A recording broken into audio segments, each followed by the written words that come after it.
Well, no video for this one. Hey guys, we're live. What's going on? Go ahead and start us off, City Girl. The show must go on. Absolutely. No intro this episode. Okay. Ready? Let's go. All right. Amplify, Jerome. You have to amplify yourself. Yes. Hey, hey, hey. There you go. Okay. So, welcome everyone to Yummy Yum NFTs. I'm your host, City Girl, and we're switching things up a little bit tonight. Typically, each week we will feature an interview with someone involved in the NFT arena, whether they're a graphic artist, a musical artist, or a collector of NFTs.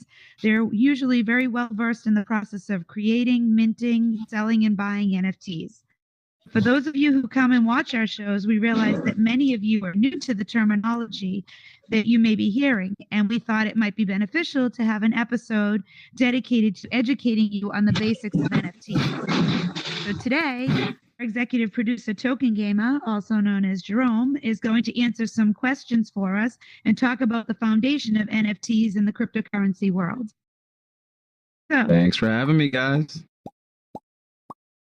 As you know, I was new to NFTs this past year, and this show has been instrumental in teaching me a lot about them and cryptocurrency. And for our viewers, let's start with some of the basics. So beginning with, what does NFT stand for? Glad you asked. For those that don't know, NFT stands for a non-fungible token. Non-fungible. So does that mean there's such a thing as fungible? And if so, what's the difference?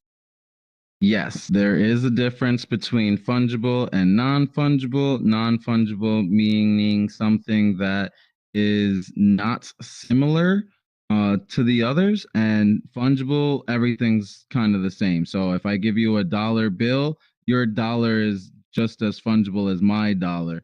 Whereas if Michael Jordan signs my dollar, now I have a non-fungible dollar. Now, utilize that for art. You can have your own unique art piece, and it's one of 100, but each one is unique and as an NFT. Okay. So what are some of the typical types of NFTs that people will see? So for non-fungible tokens, those store data. Like I gave an example, an artwork, the Mona Lisa, any type of painting, music, anything like that. Those are a bunch of different non-fungible tokens. Fungible tokens are just a store of value. So think of like Bitcoin, Ethereum, a bunch of different tokens that are all the same. They don't have any unique qualities to them. They're just different currencies. Okay. So then we often hear NFTs referred to as digital assets. So when we think of something being an asset, it means that it has value to it, right? So can you explain how an NFT could have value? Certainly. So, whether it's something that you are interested in, an art piece, like I said, or a song that might have value to you, there are people that want to have this asset, and there are people that are willing to pay you or trade with you for those assets. And if you put that asset on an open marketplace, you could be able to trade that asset with others in the free markets. There's many different types of common types of NFTs. If you look up on the screen, we got artwork, like I said, music. There's one called POAPs, a proof of attendance protocol, which is just basically a way of being able to verify who has been to what events based off of the POAPs that they have. So like my buddy Box in here in the front row has been to a bunch of different events that have given out a POAP. You can basically be able to tell his unique identifier based off the different POAPs he's earned from all of the different events he's attended. And then there's videos that can be NFTs, collectibles like Pokemon cards, in-game items like a gun or a sword, as well as fashion items, wearables, stuff like your clothes that you're wearing here in Altspace now could be an NFT if it was put on an open marketplace. Can you use any type of currency to purchase NFTs, or does it have to be cryptocurrency? So there are platforms that are utilizing, fiat money, so US dollars, to then buy the NFT, and they would just send it to your wallet. But a lot of people don't consider that being an open marketplace. It's kind of like, giving someone your cash and having them then use that cash to buy Bitcoin or Ethereum to then purchase that NFT, and just giving you the NFT as opposed to doing it yourself. You're kind of putting a middleman in the way if you use fiat, as opposed to just getting your own cryptocurrency and being able to buy it directly. So there are use cases for it. There are people that just don't want to jump into the crypto world, but still want to have crypto assets. So, this space is trying to be welcoming to everybody and best of both worlds. And it seems like a lot of time when we talk about NFTs, we hear a lot of people refer to Ethereum as the currency of choice and the way that they're linked to. Can you explain that? So Ethereum is the second largest cryptocurrency at the moment. Ethereum has been basically laying the foundation for all of the type of content that is utilizing cryptocurrencies, NFTs, so forth. Just being a protocol where you can be able to basically program whatever it is that you want. Program art, program music. It's lines of code that create a smart contract, if you will. If I agree to this and you agree to this by both of us signing our wallet, this will then happen. And you can program whatever it is that you want that can be transacted. Yeah. Okay, so without getting too deep into the crypto end of things for today's show, we should touch on the fact that NFTs are stored in digital wallets like cryptocurrency. Yes, there are many different wallets that you can utilize. We just talked about Ethereum.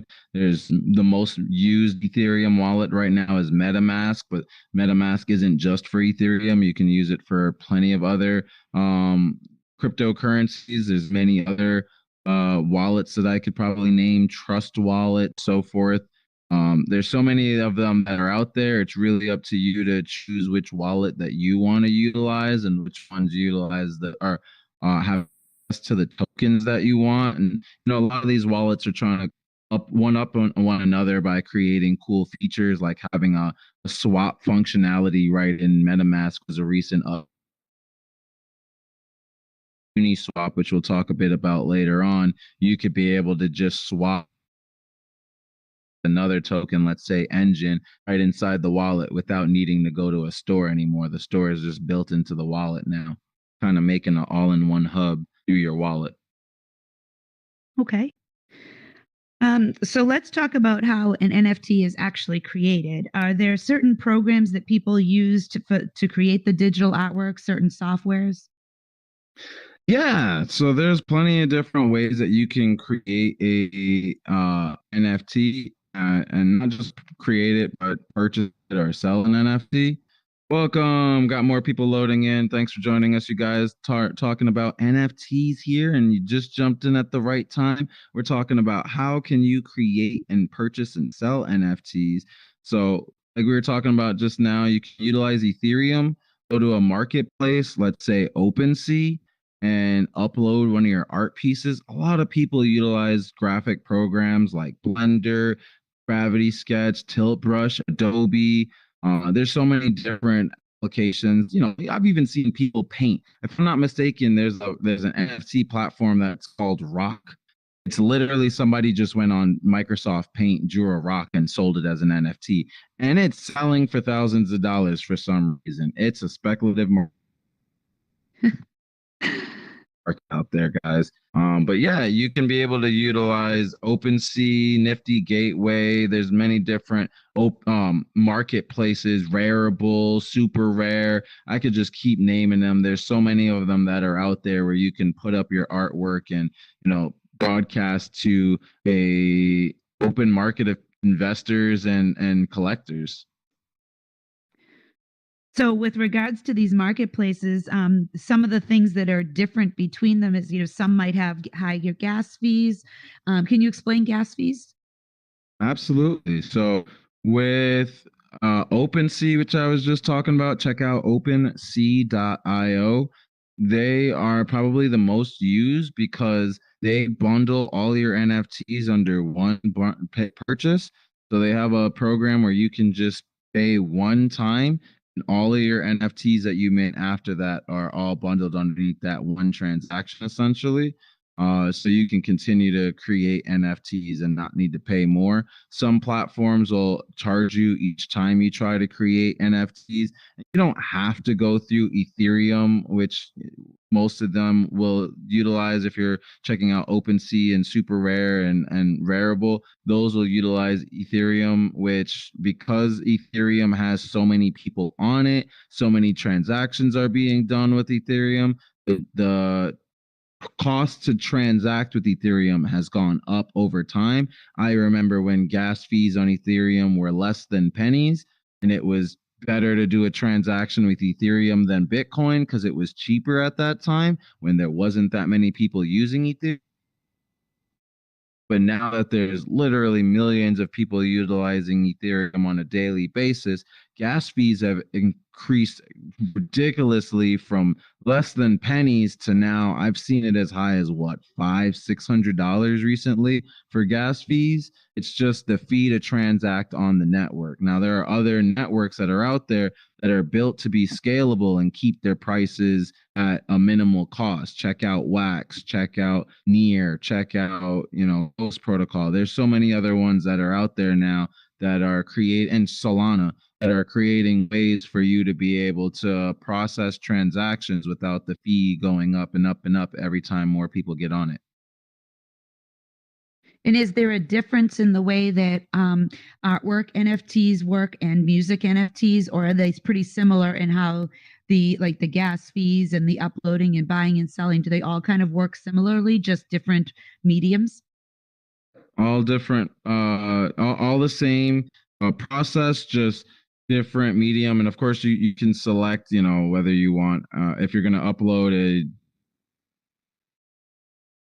transparent PNG, a music file, a GIF, and even OpenSea is now allowing FBX files, which are like the 3D assets that we have here with these chairs, this table, the bean bags that you guys are sitting on.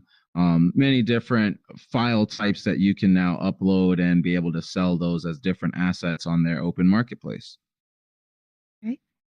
And unlike cryptocurrencies, which are decentralized, meaning not one entity controls them, the NFT marketplaces have largely been centralized up until recently. The new program, Sologenic, came out, and it launched as the first decentralized marketplace, eliminating gas fees. What are your thoughts on this? I looked into it. I thought it's pretty cool. Yes, we'll talk a little bit more as we're going to talk about the NFT terminologies next. And I have a nice little picture in there breaking down the difference between centralized and decentralized, more towards finance. But she's talking about now with the decentralized versus centralized marketplace. A lot of these marketplaces are a company that come together and say, hey, we want to create this marketplace for people to, sell their images. Let's go ahead and start this corporation. I'm the CEO, you're the VP, so on and so forth, like traditional workspaces. And they create a platform, have developers code the way that it's supposed to look and how it operates and runs, and they keep it afloat. But there are now, what we'll talk about again in a little bit as we go into terminologies, what's called decentralized autonomous organizations. DAOs allow to be no need for a full-time company, full-time CEO to manage things. It's just more so smart contracts initiated amongst the members of the DAO. So that's what it looks like Sologenic is working on, and allowing a DAO to be able to control and operate how the marketplace functions, as opposed to having one CEO that's in charge of everything. So if the government wanted to, they could come after the CEOs of OpenSea today and shut down OpenSea. Whereas if it's decentralized, there is no one person you can go to and shut it down. You have to attack every single person that's running the node for that decentralized marketplace, which as it grows and grows, it's damn near impossible to stop it. Well, getting back to the functionality of NFTs, what can you do with some of these beautiful pieces of art that are purchased, and the POAPs, and even the music throughout the music industry. I've heard some people attach special access to songs and albums to, the NFT, that you have to actually own it in order to get this private access. So what are the benefits of owning them? What can you do with it? So it really comes all down to, another term you're going to see up on the screen a little bit, doing your own research. Some NFT creators don't have any plan. They just want to create something, put it out there, and see if people will buy it, which is cool. That's how it really started with rare. Is anybody willing to buy this picture that I created? And we've seen now that people are willing to buy it. If you put it on an open marketplace, within due time, it does sell. Now, with all of the competition that has come about since I was 2017, now we're in 2022. So much competition in the NFT space. It's like just putting your picture out there isn't enough. What else do I get with it? So one of the largest collectives right now is called the Bored Ape Yacht Club. With their NFTs, if you have a Bored Ape, you get access to their events. So there was an event down the street from me in Wynwood where you could be able to get in only if you had a Bored Ape Yacht Club. I've heard of yacht parties in Miami and New York and LA where you could only get in if you had a Bored Ape Yacht Club. If you had a Bored Ape, they would give out, airdrops of NFTs that you get for free, but people would flip and turn around and sell it for thousands of dollars. Mutant apes, all these other ridiculous looking art pieces that somebody's willing to pay thousands of dollars because they want to have access to these events, and specific events are available to only the people that have the mutant apes and this, that, and the third. And I know that they did a recent airdrop recently for their new token. Bored Ape Yacht Club now has a token called ApeCoin, but you had to have like 3 specific types of their collections: the Bored Ape, the Mutant Ape, and I forgot what the third one is, but you had to have one of each in order to get free ape coins, which, like you can be selective to who's within your community and only reward the people that are, diehard fans in your community with free assets. Going into other things, like we said, concerts, you can only get in if you had an NFT. You can do, I've seen many different, like in the metaverse, if you go to Decentraland, I have some worlds that I can access only with one wallet because that wallet has the NFT to access that land. There are, I want to do an event where you have to have an NFT as a ticket in order to be able to get access to that event. There's only 10 spots, so you have to have an NFT in order to get one of those 10 spots, right? There's many different ways that you can utilize NFTs to be able to keep track of your transactions and your customers without needing to know exactly who the customer is and all that, sacred information about them, just having access to their wallet information. So pretty much the value goes with supply and demand, but the want for it is basically FOMO. Absolutely. Another term that's going to be up on the screen for you guys. So do you personally have a collection of NFTs, and have you ever made an NFT? I have been waiting. There are, like I said, is a very competitive market out there. I'm sure I could just put out an NFT and sell it, but I find it to be really beautiful when people, have like a big Genesis party. And, I've been to several Genesis parties for a lot of my artist friends now who created their first NFT and had a bunch of people there. And as soon as they posted it, countdown 5, 4, 3, 2, 1, it's available. People are racing to go buy that NFT. And I've been really trying to look for what's the best platform to do it on, and, grow my own community of people that are interested in my type of art style to do what I to purchase my NFT. If it's something that, if you're interested in what I'm interested in, come, follow me in alt space. I'm most likely going to do a Genesis party in alt space one day. I am currently working on a 3D robot. I want to be able to find the right platform where we can literally be able to jump into it like a transformer. And or if anybody's ever played the game forget the name, Titanfall on Xbox. I literally want you to just be able to just jump right into this robot and be able to walk around, whether it's alt space or Decentraland, whatever platforms allow it, or you can just jump into this robot that I designed for you. So that's my cup of tea and what I'm waiting for. It's perfectly fine to wait for the market to reach you rather than just dumping out there and doing something because the market's available now. So for anyone who is thinking, right now, like, gee, I really want to get into this, how do I go about creating my first NFT? What would you say is the very first step for getting into this? I mean, now that they kind of an idea for the feel of what it is and everything, where would be the first place they should go look to I get mean, started? the internet, do your own research is always my go-to. I mean, there's so many different platforms out there. Everybody just immediately gets in and goes, oh, well, because all my friends said I should go to OpenSea, I'm going to go post something on OpenSea, pay all this money to put something on OpenSea, and their art piece doesn't sell.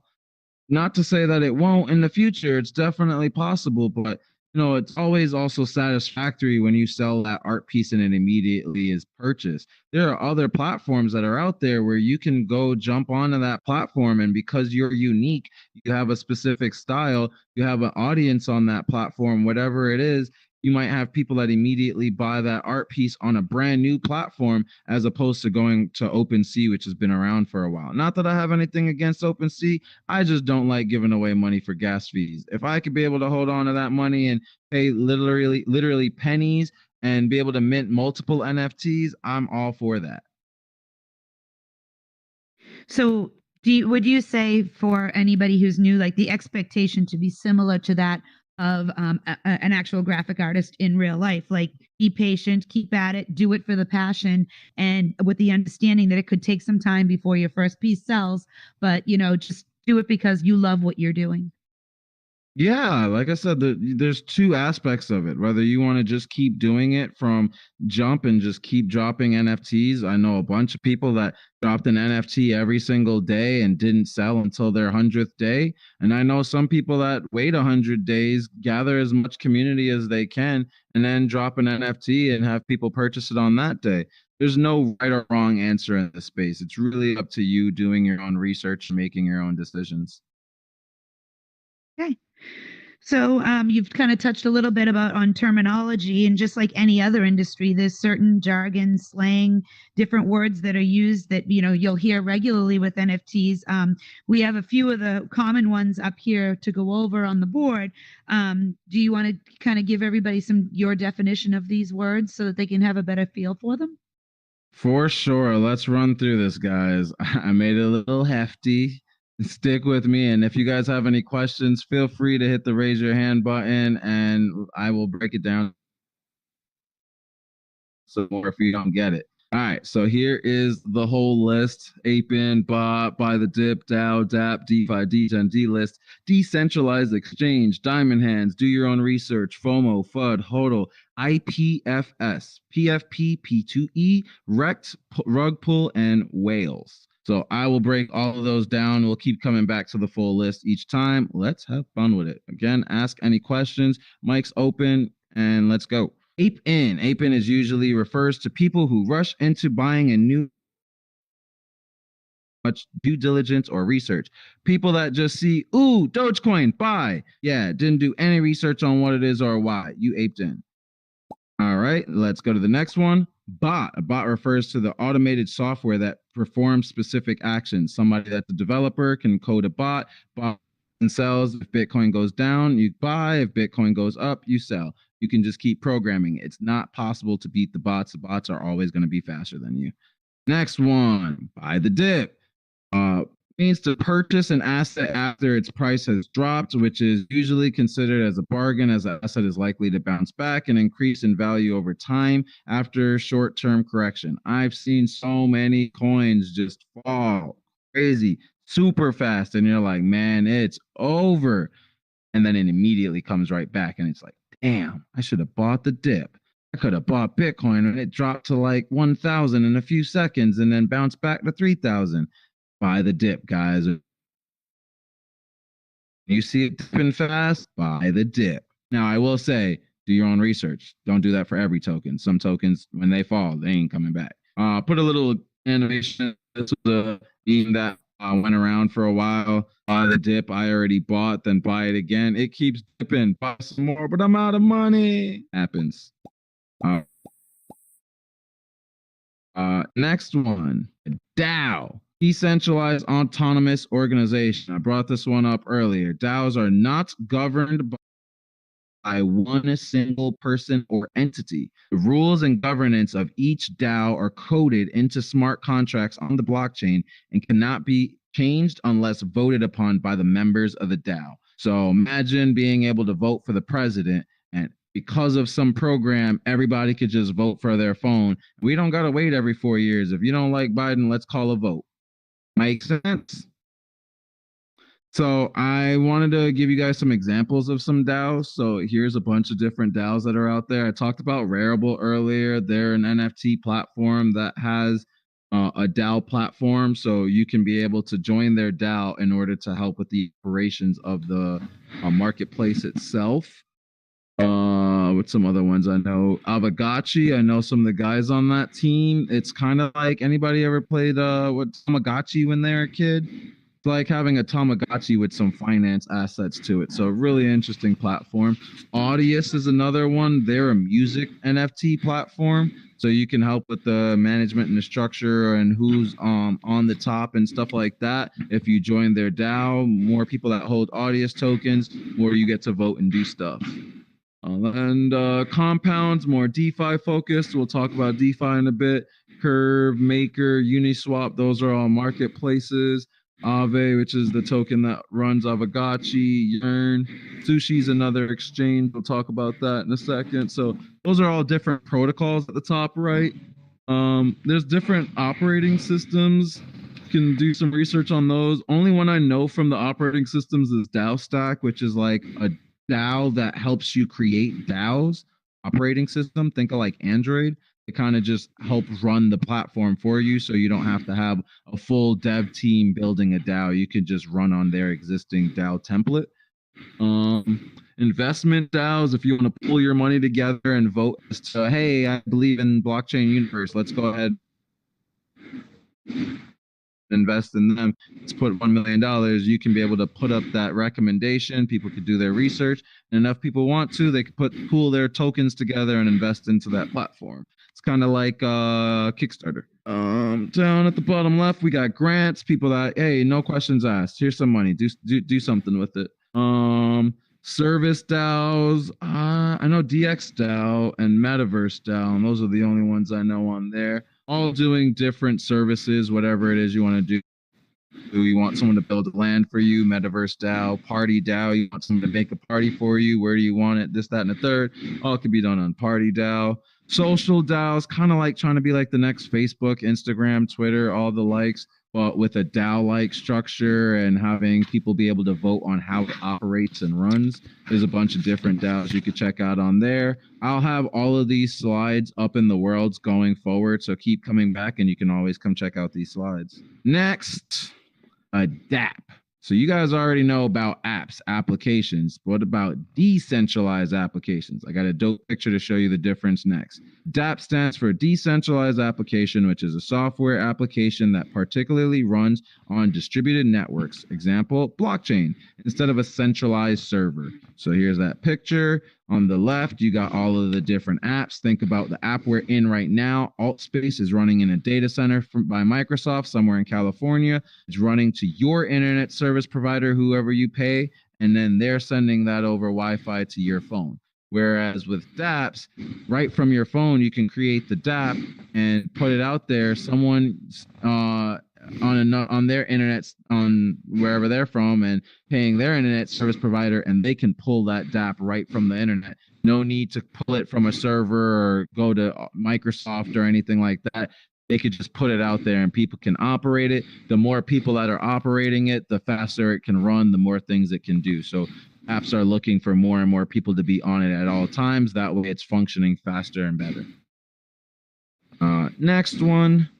DeFi, we talk a lot about that in the space. There's a lot of different protocols that are coming out. DeFi stands for decentralized finance. Unlike traditional finance, or what we call CeFi in the crypto space, centralized finance, where a bank or a company has control over your money, in DeFi, no one but you has access to it. Think about the image I showed you just now, where you have your phone and it connects to another ISP. Your money's on your phone, and when you want to transact with someone else across a DApp, you could just send it straight to them. There's no bank, no third party in the middle that holds on to your money. It's direct from me to you. Here's a picture to break that down for you. CeFi is on the top. If Sarah wants to send money to Robert, she first has to have money in her bank account. The bank has to then send it through whatever server and government entities that they have. Think about the treasury, if you will. And then it goes to the customer's bank, and then that customer's bank puts it in their bank account, and then they have money. And it usually takes about 3 to 5 business days, depending on how whatever platform you're running. I work in the credit card industry currently. Even when you swipe your credit card, it does not immediately transfer the money into the merchant's bank account. It takes days for that money to transfer over. It just is like an IOU to the merchant who's receiving money immediately by the banks, because we know that there's money in the system transferring over to them. But it's not the same as with crypto. When I send that money to you, you have that money once it says you have that money, which it shows you down below in blockchain smart contract protocols. Next, if I'm losing anybody, please raise your hand, ask any questions. I'm here to help. Let's have some fun with it. Who knows about them? Degens stands for degenerates. Usually refers to people who often make risky or bad bets in the crypto space. It can refer to people who invest in digital assets like NFTs without doing any due diligence. Think about them rocks. Hey, everybody's buying a rock. Some famous person bought a rock. I got to buy a rock. You buy a rock, and then 3 days later, if you didn't sell that rock, it's already worth $0. It happens. You degens. You live and you learn. That's why we say do our own research. Here's a little image I found of some Chad that's a DeFi degen, just doing degen stuff. Anywho, next, how did I do that? Delist, which just means to cancel the listing of something that was up. So like an NFT, if I put up an NFT and enough people say, no, that NFT shouldn't be there. If you're running on a DAO, like we talked about, Rarible DAO, they have the right to delist you and pull you from the platform. If, let's say, you post something like Russia's amazing, and enough people are like, no, this is Ukraine territory, we're going to go ahead and delist you, they can. Nobody can stop you or stop them. It's their platform. Next, DEX, decentralized exchange. In a centralized exchange, the ownership of coins is held by the exchange. So if you use Coinbase or Binance, you're giving them your money. They're swapping the assets for you, and then they can give you the money if they choose. Whereas with decentralized and Uniswap, you connect your wallet. There's no person or entity holding your funds. Your funds immediately swap from you to the next person that you're swapping a crypto with. So if I want to swap my Ethereum for your engine, we can be able to swap it through Uniswap, and nobody holds the money in between. It goes right from me having Ethereum to me having Uniswap, you having engine, and from you having engine to you then having Ethereum right then and there through this smart contract. And if you have any questions, let me know. Diamond hands, which started around the time that the whole Wall Street bets came about. Diamond hands refers to someone who has high risk tolerance for high volatility. Doesn't mean that there's always high reward, but a lot of the times it does. You got diamond hands if you bought a bunch of tokens or something and it went to the moon, you sold it, and you made a lot of money. That's what we call a diamond hand or a whale, which we'll talk about again soon. Next, do your own research. DYOR is a short term for doing your own research. It's always a smart idea to do your own research before investing in any asset. Just do a quick Google search. Who's the person running this token? What are they doing it for? Why does it exist? I bet you most of you have no idea why Shiba Inu exists, but you know about Shiba Inu, don't you? And then I put a little meme on the left, crypto noobs asking for help, crypto OGs. Clap, do your own research, buddy. Bye. Next, what we call, actually, I didn't update on that one, but floor price jumps in before FOMO. Floor price means the lowest price listed of an NFT project. It doesn't necessarily mean you should always. Most of them are usually in lower ranking and rarity. It, however, is a good entry point for new joiners for the project. So people that just want to get their toes wet, want to get an NFT, you can get something at the lowest of the floor price, but things usually are worth more for a reason and they have a higher price. So here's where you can see OpenSea. This is my friend Josie. Her current floor price is about 8 ETH. ETH is almost at $4,000. Woo woo! Making money. So 4 times 8, yeah, that's about the price of each one of her NFTs. She's made so far 361 NFTs. 170 of them are currently being held by someone. So she's currently trading at about 1.8 thousand Ethereum, which is a lot of ETH or a lot of USD if it goes for almost 4 USD per ETH. All right, moving on. Let's talk about that FOMO, the fear of missing out. We've been talking about it all day. Just so many people FOMO. Y'all probably heard about Dogecoin. I FOMO'd on Dogecoin. Just enough people were buying it, got me into it. I bought some Dogecoin. Then later did some of my own research and realized, why the hell am I holding some Dogecoin, and sold it? Yeah, that was not smart because then Dogecoin went up to 70 cents not too long later. HODL. That's another one we'll talk about shortly. FOMO is short for fear of missing out. It's to describe people, especially newbies in the space, rushing into buying an asset just because they see many other people doing so, talking about it without doing much due diligence. Happens. On the left, a bunch of things that have recently FOMO'd that I'm sure you guys have seen all over the news. Next, let's talk about that FUD. Stands for fear, uncertainty, and doubt, but is commonly seen in when the price of a coin or NFT project starts dropping drastically, or when there's some sort of negative news or rumors. A lot of times, a lot of projects, if it's really good, can live up to the FUD. But a lot of times, if you hear something like, oh, the founder was arrested on fraud charges, yeah, it's really hard to call that FUD. That might not ever come back, right? So really helps to make sure not just buying a token, but keeping up with the token and what's going on with it. Next, let's talk about HODLing. HODL stands for hold on for dear life. Some people will say, other it just means HODL. It just means I don't want to let go of this cryptocurrency. Somebody was typing it, made a mistake. They meant to say I'm holding and typed HODL, and it's kind of just stuck with the internet ever since. I think that happened in like 2013. Yeah, I'm to hold an asset for a very long time, regardless of the price. Don't care what happens. I'm just gonna keep hodling. Next, this one's a little tricky one. IPFS, Interplanetary File System. A lot of NFTs that you see out there are not stored on the blockchain. It's going to take up way too much data to run that on the blockchain, and it would make the blockchain very, very slow. So, if anybody's ever heard of torrenting, a lot of companies will do what's called IPFS transfer, where they'll have a bunch of different computers that are nodes storing the information, and you're just basically calling upon one of those multiple computers to copy that file and send it to you. It is a protocol for peer-to-peer network for storing and sharing data on a distributed file system.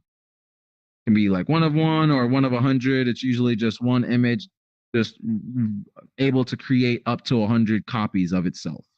Doesn't mean that all 100 are created right from jump.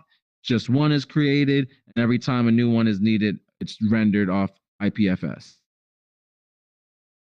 Next, PFP. As NFTs really started becoming a thing, we started getting crypto kitties. You guys have seen the crypto punks, and we talked about Bored Ape Yacht Club. This new niche within the NFT community came about called PFPs, short for profile pictures. Lots of people in the NFT space like to show off their $100,000, $1 million NFTs. by using them as a PFP on different social media profiles. So check out Twitter, check out Instagram. A lot of people's profile picture is a PFP, an NFT that they've purchased. I know Twitter will allow you to click on the PFP now, and it'll take you right to OpenSea where you can see it. And Instagram just announced that they'll be allowing you to put your NFTs right up on Instagram and follow the links back to OpenSea where you can see it. I'm hoping I'd like to be able to put up, other assets and have that show. Doesn't matter what it is. If you want to put it up there, it should be up there. But for now, just PFPs are really being caught by Twitter's eye. Next, for those that just jumped in, welcome. This is Blockchain Universe. Welcome to Yummy NFTs. This is a NFT 101. Here's some NFT terminologies we're going through. Gonna run down the bottom half now. We just went over PFP, so now let's go to P2E. Stands for play to earn games. Blockchain-based games that use tokens to reward players. Read more about it on that website. All right, anyway, so with play to earn games, basically I can be able to like buy an asset and then use that asset in the game. A big one that a lot of people are playing right now is Axie Infinity. You buy 3 Axies, you can be able to do like little missions, kind of like Pokemon battles with other Axies, stuff like that. And as you keep playing, you keep earning their token. Oh man, I'm drawing a blank. I can't remember. Oh, Axie is the name of the token, and they also have another one called Sweet Love Potions. So like you can earn those 2 different tokens and utilize it in one gamified way that they have it set for you. There's a bunch of different play to earn games out there. Another one that I didn't put up there, but is now competing with the P2E market that I think I want to utilize with Blockchain Universe is more engage to earn. So the more that you engage with us, like clicking the ask question button down below, if I could get that to be on the blockchain, every time you ask a question, you could be earning some NFTs. Keep a lookout. I might make that a thing. Next, let's talk about wrecked. Don't get wrecked. It's a slang for getting, wrecked. It's often used when online gaming community refers to someone who has been totally ruined or destroyed. I've seen enough people make a really bad call, margin trading, stuff like that, throw a lot of money into a risky bet thinking, yo, if I just buy 1 million of these, it goes from a penny to $1, then guess what? I'm gonna have $1 million, right? Except they throw in, what is that, $1,000 plus, and it goes from a penny to 0.00001. And they just went from throwing in $2,000 to having less than 2 cents. And that can happen. You got wrecked. And a lot of times when we say you got wrecked, it's because you got rug pulled. Which rug pull is not a scam. A rug pull refers to when a team behind a crypto or NFT project abandon the project and run away with the investors' funds. So I've seen that enough times with NFTs now. People go getting hyped up about this NFT. You got to buy this NFT, and they'll say the NFT will be released on this day. You can't see the NFT, but you can buy it now. It's really cheap. On this day, it's gonna fly through the moon when you actually get to see the NFT. And then guess what happens? The NFT never comes out. It's just a picture of something, or a placeholder. I've seen a lot of projects do something crazy. I've seen some projects actually now that put up this awesome picture, and you're thinking, yo, look at this beautiful picture that I have, and then the project gets rug pulled because it's on its centralized IPFS, and they changed the asset, and now everybody's kind of holding, like, I remember this literal token swapped all of the images with a picture of poop. So you went from having this beautiful NFT to now having a picture of poop in your wallet. Yeah, it's possible. And then next, you got shilling. NFT shilling or crypto shilling is when someone promotes an NFT or crypto project on social media as marketing strategy, or just because they can. People just all the time. I'll shill Wax just because I love utilizing their token. It doesn't have to be because they're paying me to go sponsor it or talk about it, but a lot of people that love something and talk about it heavily, it's like the one thing that they just keep talking about. I just will keep talking to y'all about Wax. Go check out wax.io. They have an awesome NFT platform. With Wax, If I keep talking about it like that, I'm shilling you. A lot of projects, a lot of communities don't like shilling. If you keep talking about one project, chances are you're being paid by that project, and I don't want you to keep getting money talking to me about something that you're getting paid to, and I'm not getting paid to listen to you talk about it. So a lot of projects will or communities will block shilling whatsoever. So now you know what shilling is. And last but not least, a whale. Someone with multiple $1 million crypto portfolio or someone who owns huge amounts of NFTs in their collection. So if I got a million NFT, you're an NFT whale. If I got $1 million in crypto, you're a crypto whale. No, plenty of crypto whales who got in 2013, 2014, 2015. By 2020, they reached their first million. It's not impossible for it to happen again. I got in really, saw crypto in 2011. I should have bought. I'd have been a whale by now. Didn't buy it, unfortunately, until 2018. Not possible for me to be a whale by 2025, 2026. Just keep hodling, y'all. Anybody have any other questions for me today? Thank you, Jerome, for going through that whole list there. If I could just ask you all to take a moment and rate the event. If you just go to 11 o'clock on your menu and just click on that. And if you could please, we strive for 5. So please take a moment to give us a rating so we can keep our show on the main event page. And then we did open up the host tools so that if you're here and you can please raise your hand, we could have you ask questions of Jerome. Come on, somebody got a question.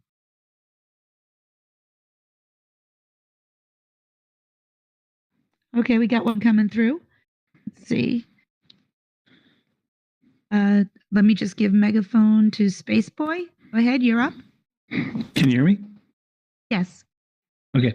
You said that they changed. Okay, you some people bought NFTs and then they turned around and changed them to poop. Yes. So is that a thing that they can do with any NFT? So therefore, no, which is why we say do your own research. The company that did that had theirs on a centralized and IPFS. So it was really so it was easy centralized. for them to just swap out the image. Whereas if you're using a decentralized IPFS, the most common one is Pinata. If you're using Pinata has a bunch of nodes all over the world. You'd have to hack every single one of those nodes at the same time in order to change that NFT's image. Okay. Great question. Okay. Let's see. Thanks, Spaceboy. DJ Vatatron, you're up. Hey, really awesome show. I love it. Really great information. Question I have for you. I've never done this before, never connected my wallet to anywhere. Can you expand on that? How does that work? And is it really safe to connect wallets somewhere? Yes. Because it's not like you, when I gave the example of like the bank holds your money and they're doing all of the transacting for you. When you're connecting your wallet, you're just giving them the wallet address. You have to like sign off on any transfer of funds. But you can easily plug into into Uniswap and swap from Ethereum to Engine, like the example I gave you, or buy an NFT or play a game. You go check out Decentraland, it's either going to let you just sign up with an email address or connect your wallet. Once you connect your wallet, you know, everything's on the blockchain that you do. You're just using your email address. You can't really buy anything. You can't do anything. Nothing's on the blockchain.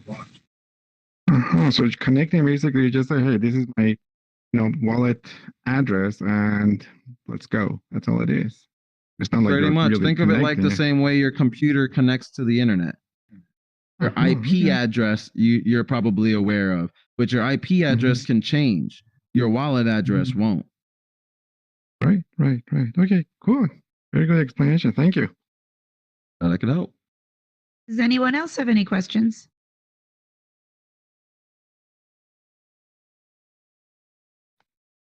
Okay. Well, Jerome, we really appreciate you taking the time to give us all some information here. We'd like to thank all of you for joining us tonight. We hope that you were able to learn a little bit more about NFTs and their functionality and how you could look to start your own collection or become an NFT artist. Please join us next week when we will have Jay Will on to talk about his new meta coin NFT based on a cryptocurrency in the metaverse. You guys are all awesome. Thanks for joining us. Every episode, we love to have everybody jump up on the stage. So jump up here and let's take a picture together, you guys. Let's do. The stage blocker. Yep, hold on one sec. Get rid of that. You just toggle it. Look who's here. And if you're watching the live stream, this is Jerome from Blockchain Universe, and we are out of here. Thanks for watching. Peace. Okay.